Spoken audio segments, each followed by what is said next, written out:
নমস্কার বন্ধুরা, নুপুরের সাথে রান্নাঘরে আপনাদের সবাইকে স্বাগত।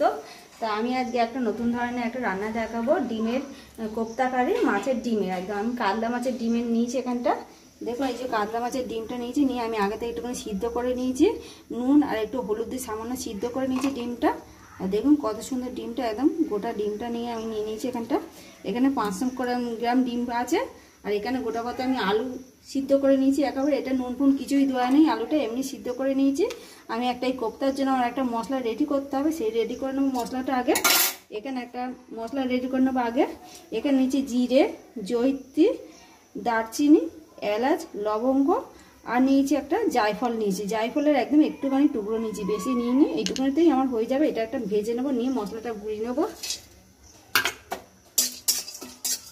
মশলাটা ভেজে এখানে রেখে দিচ্ছি, ঠান্ডা হতে দেবো। এটা শিলে গুঁড়ো করে নেবো। আর এখানে মিক্সচার আমি একটা মশলা রেডি করে নেবো। মিক্সচারের মশলাটা রেডি করে নেওয়ার জন্য আমি এখানে নিয়েছি কাজু নিয়েছি, এই যে কাজু গোটা কত 4-5টা কাজু নিয়েছি। আর একটুখানি এই কিশমিশ নিয়েছি। আর এখানে নিয়েছি চালমগজ নিয়েছি অল্প করে, একদম দেখতেই পাচ্ছেন একদম অল্প অল্প করে নিয়ে নিয়েছি এখানটা। সবটা আমি দিয়ে দিচ্ছি এতে। আর এবার এখানে গোটা কথা আমি রসুন দিয়ে দেবো অল্প করে। এই যে 4-5টা রসুন দিয়ে দিচ্ছি এখানটা, বেশি দেবো না রসুনটা। গোটা কথা একটা টমেটো নিয়েছি গোটা, সেটাও দিয়ে দেবো এতে। আর গোটা কত কাঁচা লঙ্কা নিয়েছি এখানে, কাঁচা লঙ্কাটা দেবো। যে যেরকম ঝাল খেতে পছন্দ করে সেরকম ঝালটা দেবেন।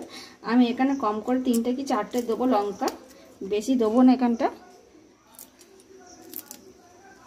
এখানে 3টে লঙ্কা নিয়ে নিয়েছি, ভেঙে দিয়ে দিয়েছি লঙ্কাটা। আর সামান্য একটুখানি পেঁয়াজ দিয়ে দেবো, একদম অল্প করে পেঁয়াজটা দেবো, বেশি দেবো না। এই যে এইটুকুনি পেঁয়াজটা দিলেই আমার হয়ে যাবে। এই দিয়ে একটু জল দিয়ে একটা মশলা রেডি করে নেব।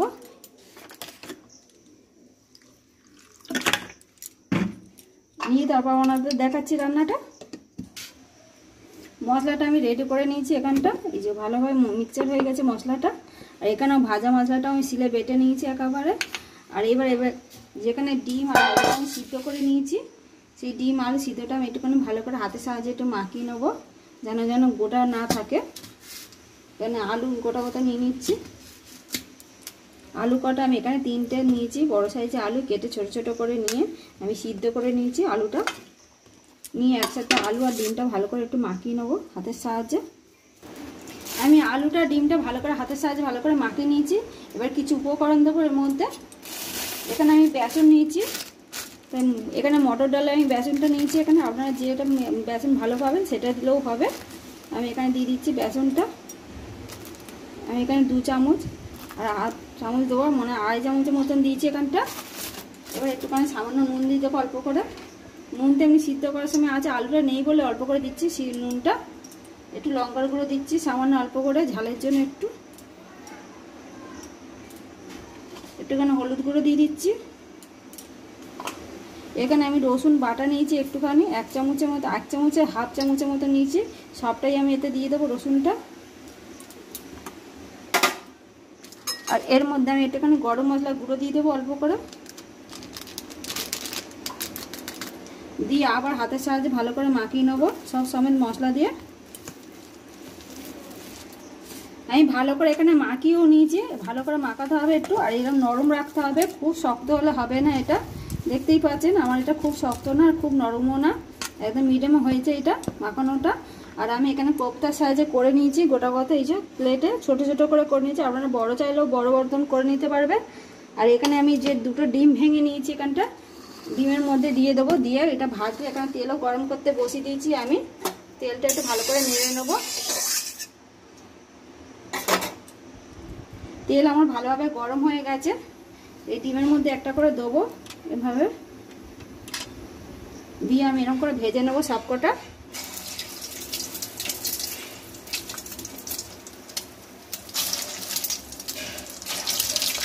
আমি ভেজে নিয়ে আপনাদের দেখাচ্ছি। কথা ভাজা হয়ে গেছিল বলে আগে তুলে নিয়েছি।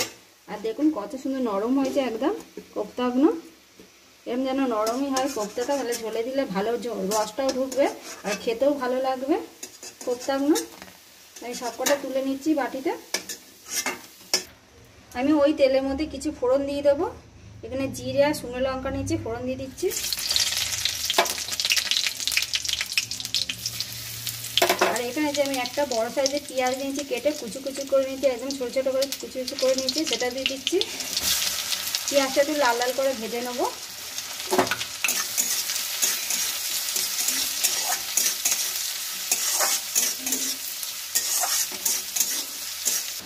পেঁয়াজটা আমার ভাজা হয়ে গেছে, দেখুন এরকম করে ভেজে নিয়েছি। পেঁয়াজটা খুব লাল করিনি, একদম হালকা লাল মতন করে নিয়েছি। পেঁয়াজটা এমনভাবে লাল লাল করে নিতে হবে পেঁয়াজটা। আর এখানে যে মশলাটা আমি মিক্সারে করে নিয়েছিলাম, সব মশলাটা আমি এতে দিয়ে দেবো, দিয়ে ভালো করে ভেজে নেবো। আর এখানে নিয়েছি আমি জিরে গুঁড়ো নিয়েছি, হলুদ নিয়েছি, কাশ্মীরি লঙ্কার গুঁড়ো নিয়েছি, আর নুন নিয়েছি, একদম অল্প অল্প করে নিয়েছি। সবটাই দিয়ে দিচ্ছি এতে, দিয়ে ভালো করে মশলাটা ভালোভাবে কষে নেবো। মশলাটা এই মশলাটা ভালোভাবে কষে নিয়েছি। আর দেখুন এই সাইড দিয়ে তেল ছাড়তে রেডি হয়ে গেছে এটা পুরো। তার মানে মশলাটা ভালোভাবেই কষানো হয়ে গেছে। আর মশলাটা ভালোভাবেই কষতে হবে, নাহলে একটা কাঁচা গন্ধ ছাড়লে ভালো লাগবে না খেতে। যে কোনো তরকারিতে মশলা না কষানো না ভালো হলে খেতে ভালো লাগে না আমাদের। তাই মশলাটা অবশ্যই ভালোভাবে কষিয়ে নিতে হবে। তো এখানে তো আমার কষানো রেডি হয়ে গেছে। আর এখানে যে আমি কোপ্তাগুলো রেডি করে নিয়েছিলাম, সেই কোপ্তাটা আমি দিয়ে দেবো, দিয়ে সাথে একটু ভালো কষে নেবো।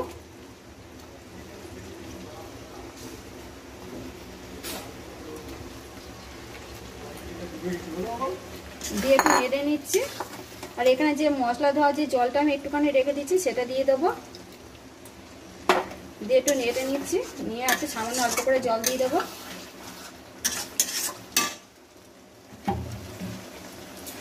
আর একটু জল দিয়ে দিচ্ছি, কোপ্তাটা একটু সিদ্ধ হয়ে যাবে আর রসটাও ঢুকে যাবে ভালোভাবে কোপ্তার গায়ে। আর একটু জল লাগবে, দিয়ে দিচ্ছি আর একটু জল। আর কোপ্তা একটু রসটাও টেনে নেবে, তাতে জলটা একটু বেশি করে দিতে হবে। এতে যেরকম পরিমাণ লাগবে সেরকমই দিতে হবে, যে খুব বেশি না। এবার ফুটে এলে তবে দেখাচ্ছি আপনাদের। এটা আমার কোপ্তা রান্নাটা রেডি হয়ে এসেছে। এখানটা দেখতেই পাচ্ছেন আমি খুব একটা ঝোল রাখিনি। আপনার এমনভাবে ঝোলটা রাখবেন, পরে ঠান্ডা হয়ে গেলে ঝোলটা টেনেই যাবে, তাই একটু ঝোল ঝোলই রাখতে হবে কোপ্তার সাথে। আর আমি যে এখানে একটা মশলা রেডি করে নিয়েছিলাম আগে, যে ভাজা মশলাটা, সেটা এবার দিয়ে দেবো নামানোর মুখে। এই মশলাটা অবশ্যই দেবেন আপনারা, তাহলে আরও বেশি টেস্টি হবে খেতে এটা। আমার কোপ্তা তো রেডি হয়ে গেছে, এখানে নামিয়ে নেবো এবার।